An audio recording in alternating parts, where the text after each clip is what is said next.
నమస్తే అన్న. నమస్తే అన్న. ఏం పేరే? కుమారస్వామి. కుమారస్వామి. ఆ. మీరేం చేస్తారు? హమాలి పని చేస్తున్నాను. హమాల్ పని ఆ. చేస్తారు. ఎంత ఇస్తారు రోజుకి? రోజు కూలీ లెక్క. కూలీ లెక్క. అవునవును. ఎంత వస్తుంది? వస్తుంది 500-600. 500-600 వస్తాయా? ఉం. సరిపోతున్నాయా? సరిపోతాయి. ఆ. ఉం. ఎందుకంటే రేట్లు బాగా పెరిగినాయి కదా బాగా. ఏ దానికి ఉల్లిపాయ రేట్లు, అన్ని రేట్లు రేట్లను పెరిగినాయి. బట్టి వస్తాయి. అంతేనా? వస్తాయి. మీరు ఎక్కడ ఉంటారు? నువ్వు ఇక్కడ తూరూరు ఇదే పదవాడలో పొలాలేనా? పదవాడలో ఓకే. మరి ఏంది మరి ఈసారి ఓట్లు వస్తున్నాయి కదా, ఎవరికి ఎవరి సైడ్ మద్దతు చూపిస్తున్నారు? ఇక ముద్దసాని సురేష్. అంతేనా? ఉం. ఓకే. కాంగ్రెస్ పార్టీయా? కాంగ్రెస్ పార్టీ మేము ఆ. ఆయన సంతోషంగా నిలబెట్టుకున్నాం. ఆ. ఆయనే గెలిపిస్తాం, అధిక మెజార్టీతో గెలిపిస్తాం. గెలుస్తారా? గెలుస్తాడు, పక్కా? పక్కా గెలుస్తాడు 100%. ఏందంత కాన్ఫిడెంట్? ఆయన చేసిన సహకారాలు ఉండి అభివృద్ధి చేయించిండు.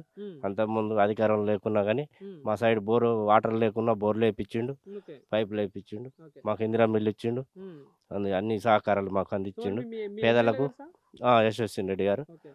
ఆమె వస్తున్నారా కూడా ఏరియాకి? వస్తున్నారు. ఓకే. ఆమె ఎట్లా కూడా అనిపిస్తుంది మరి ఆమె పాలన ఎట్లా అనిపిస్తుంది? బాగానే ఉంది. ఉమ్. పాలన అంటే బాగానే ఇంతకు ముందు చేసింది. ఉన్న ఆయనకంటే ఈమె బెటరా ఆయన బెటరా? ఇక ఇంత ముందు ఉన్నానే ఆయన వచ్చిపోయేది, ఈయన కొంచెం ఎప్పటికి వస్తుంది. ఓకే. ఉమ్. ప్రజల్లో అయితే ఉంటుంది. ప్రజల్లో ఉంటుంది. ఈ పథకాలను అవును. అందుతున్నాయి ప్రభుత్వం? అందుతున్నాయి.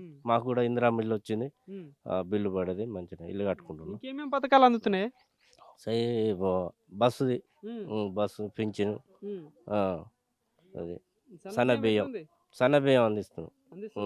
మేమే తోలుతాం అవి ఓకే. అమ్మాలి. ఏమున్నాయి సమస్యలు, ఏమున్నాయి మీ ఏరియాలో? మా సమస్యలు ఇంకా బోరు ఉండే, బోర్ వేయించిండు సురేష్.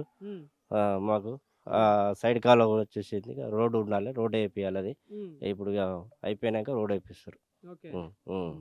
సో మరి ఏంది ఇప్పుడు కేసీఆర్ ప్రభుత్వం ఎట్లా అనిపించింది, రేవంత్ రెడ్డి ప్రభుత్వం ఎట్లా అనిపిస్తుంది? ఇక రేవంత్ రెడ్డి పాలన పక్కాగా ఉన్నది. అంతేనా? రేవంత్ రెడ్డి పాలన ఆయన చెప్పినట్టుగా చేస్తాడు. ఆయన 10 సంవత్సరాలు చేయని కూడా ఆయన 2 సంవత్సరాలు చేసి చూపెడుతుండు. అంతేనా? అంతే. కానీ ఏం చేయట్లేడు రేవంత్ రెడ్డి అంటారు కదా. ఇక అలా కాదు, ఇప్పుడు అవపడుతుంది కదా. అంతేనా? ఆయన 10 సంవత్సరాలు చేయలేదు, ఈయన 2 సంవత్సరాలకి ఇంకా ఉన్నాయి కదా, ఇంకా 3 ఏళ్ళు ఉన్నది. మూడేళ్ళుంది. ఇక చేయలేడా? డబ్బులే లేవంటాడు అది. మరి. ఇక డబ్బులు ఏదంటే మనం చూస్తాడు, నెమ్మదిగా అవుతుంది, ఒకటేసారి కావాలంటే కాదు కదా. అంతేనా? అది సో మీ పాలకుర్తి నియోజకవర్గం ఎట్లుంది? బాగానే ఉంది, మీ ఎమ్మెల్యే పర్వాలేదు. గారిలో? యశస్వి రెడ్డి గారు బాగానే చేస్తున్నారు.